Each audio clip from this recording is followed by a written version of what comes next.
Boom! We are live, ladies and gentlemen, boys and girls. Welcome to the Nolan Hawkeye Anthony YouTube channel.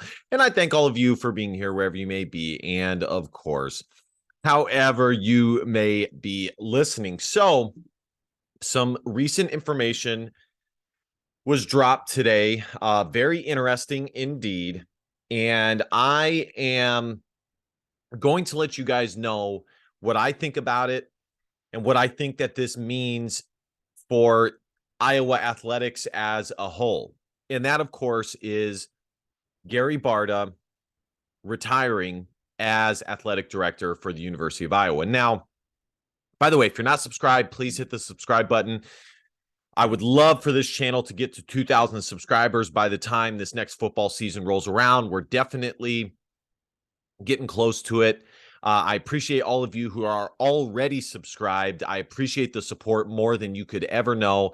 If you guys want to send a donation, you guys can just send or a thanks. You guys can send it through the channel, the little $sign. Any little bit helps. Definitely like, comment, share. Let me know what you guys think in the comment section. So a few disclaimers. And, number one, because there is no the only interesting thing going on right now in Iowa sports or sports in general would be baseball, in my opinion. And of course, Iowa baseball is doing good. And so what I'm saying is that it shines a light even more on this Gary Barta situation. I also want to say that right off the bat that you are not going to find anybody else, certainly not in the Hawkeye sphere, be as forthcoming as I am in my assessment of this. And there are definitely going to be those of you who disagree simply because of your worldview, and that's fine. So I just want to say that right off the bat, but I am going to be 100% honest in my assessment of why this happened, what this means, so on and so on. The other thing that I want to say about this is, and I alluded to this before, there's going to be some of you who simply do not hear what I have to say, just because you guys disagree right off the bat, which that is fine. So let's dive into it. I think the best place to dive into this would be to just for me to say how I think Gary Barta has performed as athletic director. I think he's been doing it since 2006. Let me pull it up. Let me go ahead and pull it up here. Let me share the screen so you guys can see. But I've said this for a long time, since 2010, specifically 2010. So I would say, actually, let's go a little bit further than that. Let's say the past 10 years. Let's go since 2013.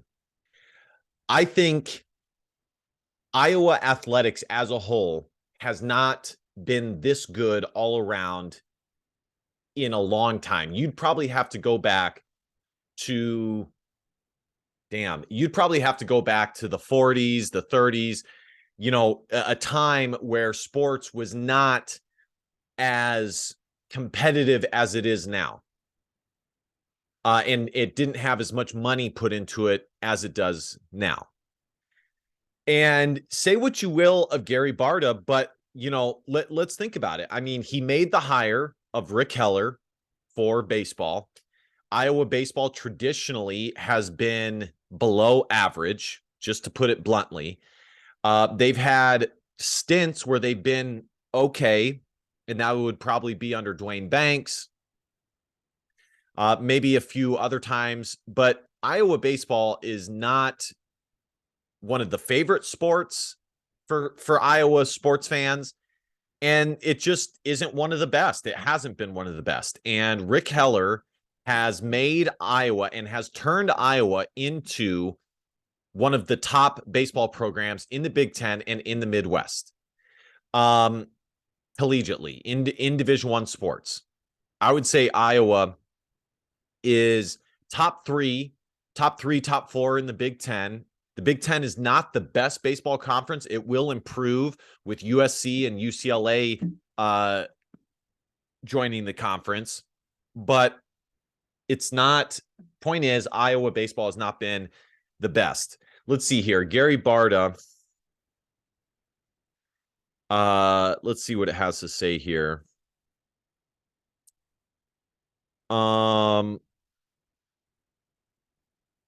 2006. So I was right. Barta became the director of athletics of the University of Iowa August 1st, 2006. So he made that hire.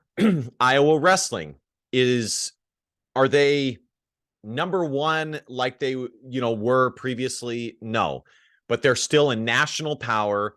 I would say they are top two in the nation in wrestling. Penn State probably has that throne of late. Iowa did recently, in the past 3 years, win a national championship, a national team championship in wrestling. I believe Gary Barta made that hire. I could be wrong about that, but I believe he did hire Tom Brands. Tom Brands may have came before that, though. I'd have to see. Basketball. Now, I think he made the Todd Licklider hire. Let's take a look at that. Let's take a look at that. Let's see when he was hired as Iowa's basketball coach.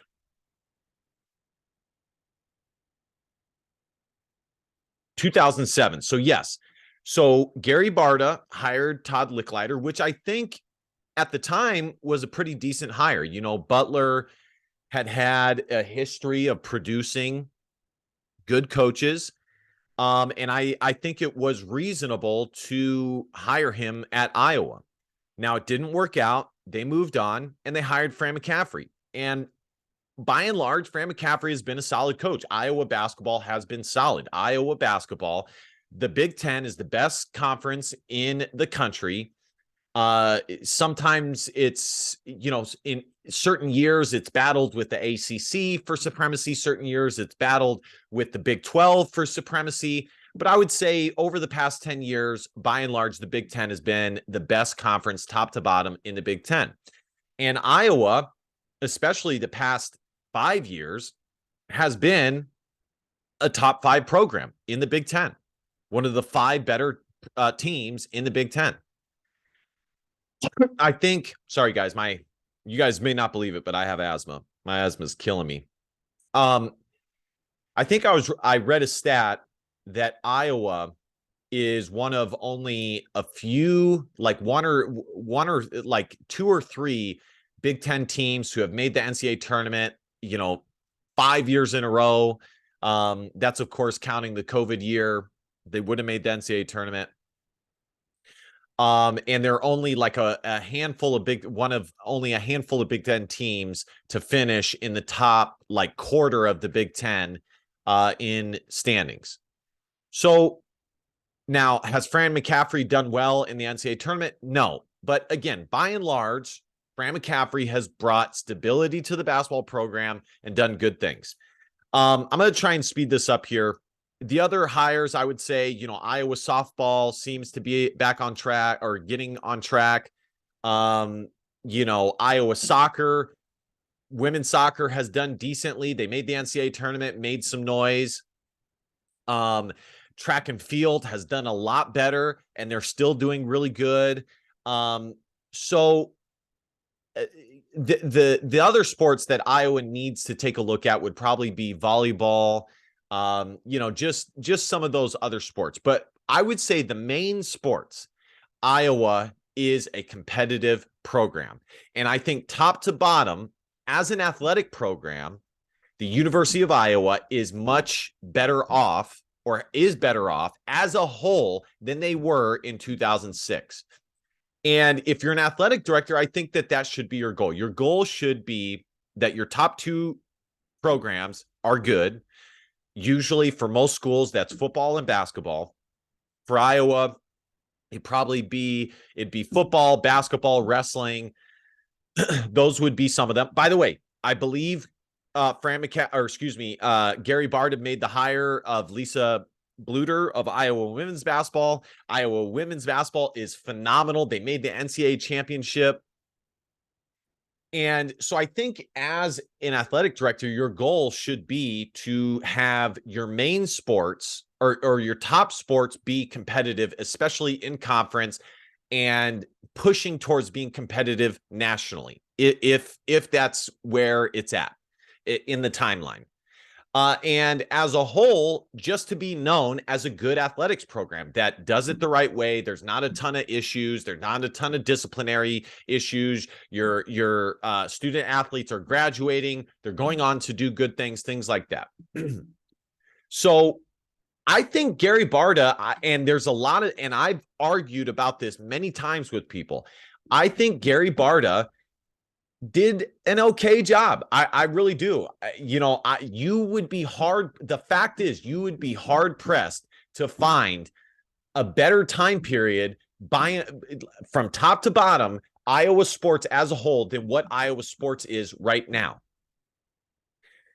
I would also add, Iowa has added things like the wave, waving at the Children's Hospital. They've added traditions like that. They've begun construction on Kinnick Stadium. So I think there's been a lot of good things. Have there been some poor things? Of course. And that brings me to my next point. So I just wanted to say as a whole, how I think Gary Barta has done as an athletic director. That brings me to the next thing that needs to be discussed when it comes to Gary Barta. Okay. The allegations that occurred with Kirk Ferentz, and Kirk Ferentz specifically. David Eichholt of 247 Sports said that, by the way, go to 247hawkeye.com, stated that it's no secret that Gary Barta is the face of the athletic department, but Kirk Ferentz is the one who runs it behind the scenes. I don't know how true that is. I really don't. How much, but do I really envision that Kirk Ferentz has made the hire of Fran McCaffrey and some of these other hires? No, my guess is that Gary Barta did that. But yeah, does Kirk Ferentz, a coach who has been at the University of Iowa for 20 plus years, does he have a lot of authority at the University of Iowa? Of course, he's a legend at that school. That's what happens when you have legends come through. And sometimes it doesn't end well. And a lot of times people like to look at snippets in a person's 20 plus year career and make a vast judgment about how they did and what their legacy is at the school based off of those small snippets. That's not me. That's not fair. And in particular, so whether you agree with how much power Kirk Ferentz has at the University of Iowa or not, the fact is the guy is a legend, and it should not be a surprise that he does have a lot of say-so. And I would say personally, rightfully so. He runs the most profitable aspect of the university. He's in charge of that. He should have a lot of say-so in the direction of the University of Iowa. Now, when the settlement happened, or when the allegations occurred, I was very vocal about a few things. Number one, that especially for 247hawkeye.com, that we tried to be as fair as possible and assess every kind of viewpoint of this topic that we could, but mainly to just logically look at this, take the facts in, and give some honest feedback. And I think we did that. I still, based off of the evidence, I still do not believe that the University of Iowa, I do not believe that the football program ran their program any worse than the average football program in America. I don't think that, that there was this broad spectrum of targeted behavior and things like that. Now, there's going to be some of you who completely disagree with me, and that's fine. I've said many times that when I first started doing this, I spoke to Cavante Martin-Manley many times behind the scenes, and never once did he mention this behavior that was alleged to have occurred. Not once. In fact, he had nothing but good things to say about the University of Iowa. And if you remember, even more than that, Cavante Martin-Manley specifically, when he was done with his playing career at Iowa, would visit Iowa and go back to Iowa to sell his t-shirt brand and promote Two Star Clothing line. If you're not welcomed and you're not being treated right, you're not going back to that place. There's also like individual responses that we've seen from Kirk Ferentz and the tears that we've seen from him, and just how emotionally invested he is in the young men that he helps cultivate and build and mentor and teach. If you guys remember correctly, let me see if I can pull up. I'm going to see if I can pull up Jack Campbell's thing. So I found it. And what I want to say before I play this is a few things. Number one, I played Division I water polo, and I said this way back when the allegations first started. I have been in some very high intense environments, and I'm here to tell you that a coach is not concerned. A coach just is not trying to do these things. Okay, let's just say that these things that were being alleged, because they're trying to win. That's what they care about. They care about winning the most, because that is what their livelihood depends on. And if it's not conducive to them winning, they're not going to do it. Okay, so it just doesn't make sense from that standpoint. And there's not a dang high-level coach that I've ever met in my life that was not completely and utterly obsessed with winning, because that's what it takes to be a dang good coach. Furthermore, and I know this is anecdotal, but as a professional, I've been in leadership roles and where, running a team and things like that. And I'm here to tell you that it is the furthest thing from your mind when there are expectations that are put on you and results are required. It is the furthest thing from your mind to think, oh, I'm just going to treat this person poorly. I'm just going to treat it just doesn't make sense. And if you do have that mindset, you're sure as crap not going to be as successful as Kirk Ferentz has been. Before I play this also, I just want to say, does this response seem like the response of a player or players that get treated? Now, I know people who disagree with me will say, yeah, look at what Jack Campbell is. Of course, Kirk Ferentz treated him right, whatever. But I don't think that a coach who treats any player poorly would elicit this type of response from a fellow player, a captain who is the captain of a team. Let's listen to this. I think I got to turn the volume on here. Here we go. There's no one in college football like him.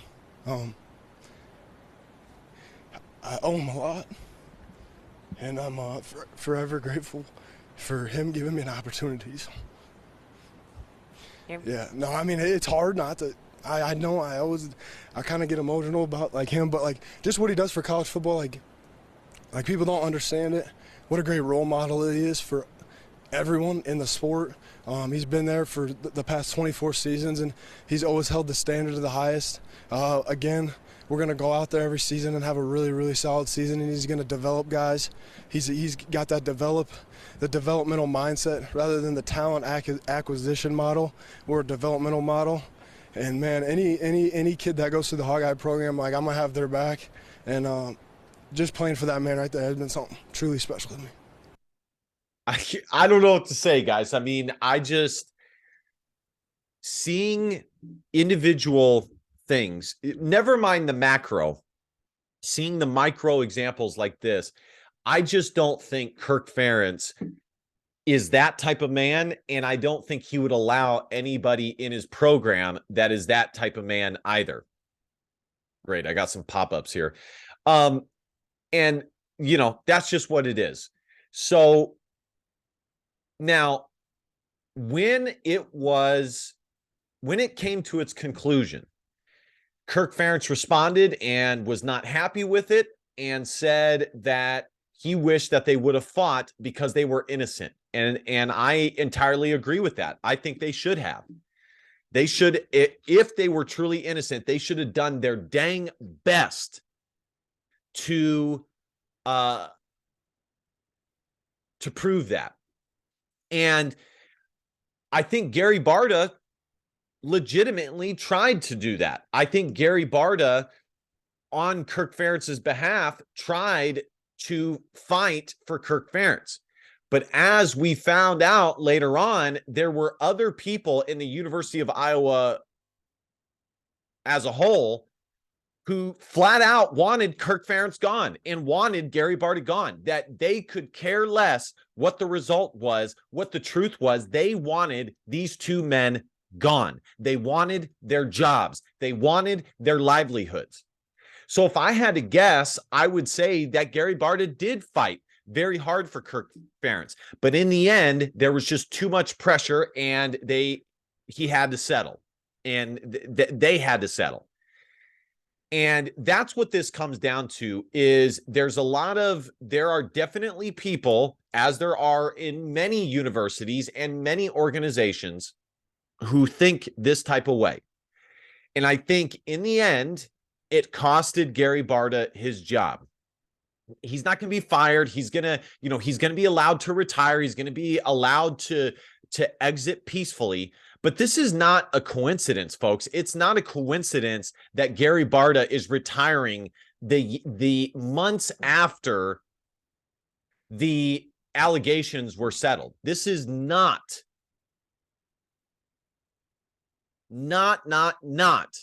coincidental.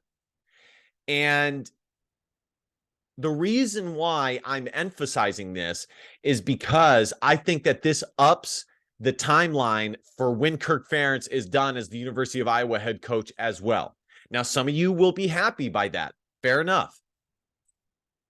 Some of you, there are some of you who will be happy with this, even if you don't agree that the allegations actually transpired that were levied against Kirk Ferentz and Gary Barta.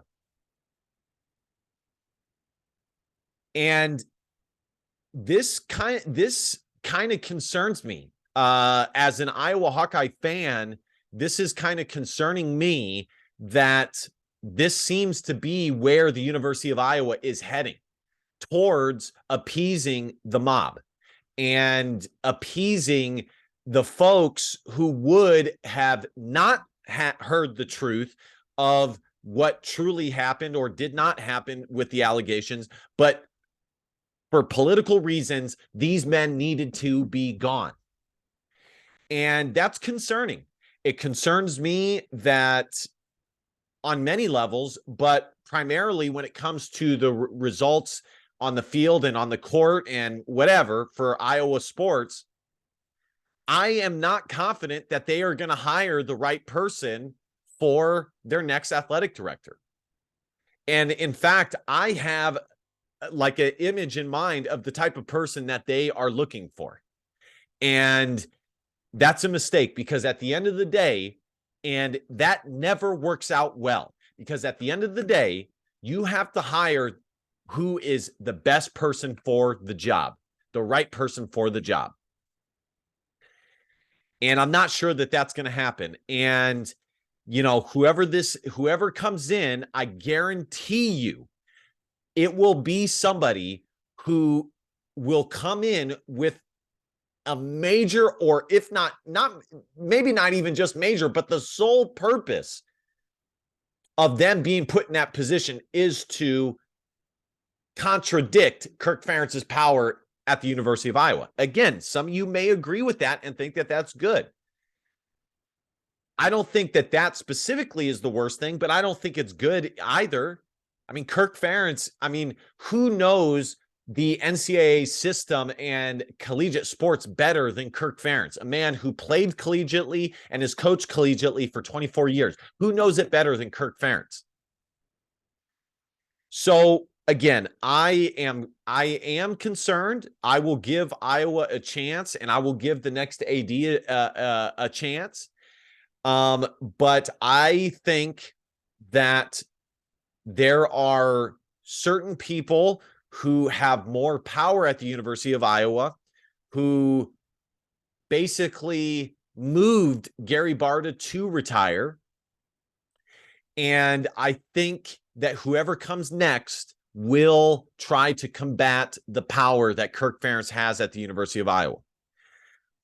Now, in general, you know, putting that aside and putting Gary Barta aside and putting the allegations aside, I think that the genuine next step for the next AD should be to take Iowa athletics to the next level, which is to make Iowa, you know, especially in football and maybe even basketball and some of the other sports, take it to a whole nother level and make Iowa like a full-blown contender in the Big Ten, and make Iowa one of the premier programs in the Big Ten. Iowa is much closer to that than people realize.